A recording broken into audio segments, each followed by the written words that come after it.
As Jesus was sitting on the Mount of Olives, the disciples came to him privately. "Tell us," they said, "when will this happen?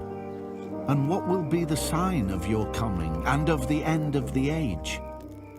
Jesus answered, "Watch out that no one deceives you. For many will come in my name, claiming, 'I am the Messiah,' and will deceive many. You will hear of wars and rumors of wars, but see to it that you are not alarmed. Such things must happen, but the end is still to come. Nation will rise against nation and kingdom against kingdom.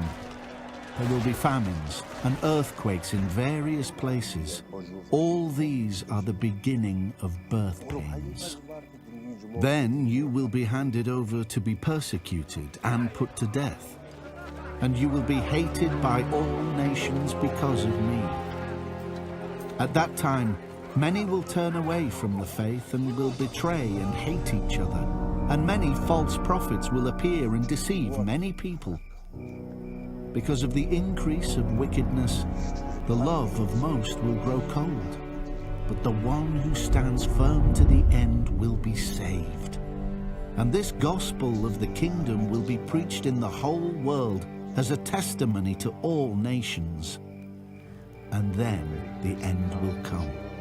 So when you see standing in the holy place the abomination that causes desolation, spoken of through the prophet Daniel, let the reader understand. Then let those who are in Judea flee to the mountains. Let no one on the housetop go down to take anything out of the house. Let no one in the field go back to get their cloak. How dreadful it will be in those days for pregnant women and nursing mothers.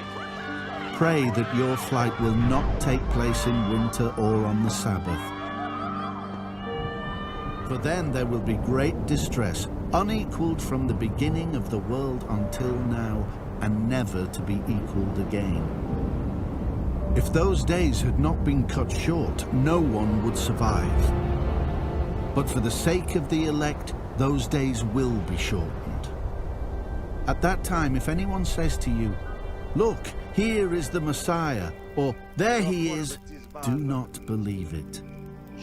For false messiahs and false prophets will appear and perform great signs and wonders to deceive, if possible, even the elect. See, I have told you ahead of time. So if anyone tells you, 'There he is out in the wilderness,' do not go out. Or, 'Here he is in the inner rooms,' do not believe it. For as lightning that comes from the east is visible even in the west, so will be the coming of the Son of Man. Wherever there is a carcass, there the vultures will gather. Immediately after the distress of those days, the sun will be darkened, and the moon will not give its light. The stars will fall from the sky, and the heavenly bodies will be shaken. Then will appear the sign of the Son of Man in heaven.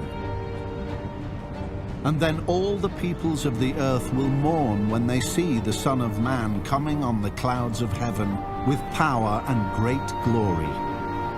And he will send his angels with a loud trumpet call, and they will gather his elect from the four winds, from one end of the heavens to the other. Now learn this lesson from the fig tree. As soon as its twigs get tender and its leaves come out, you know that summer is near. Even so, when you see all these things, you know that it is near, right at the door. Truly I tell you, this generation will certainly not pass away until all these things have happened. Heaven and earth will pass away, but my words will never pass away.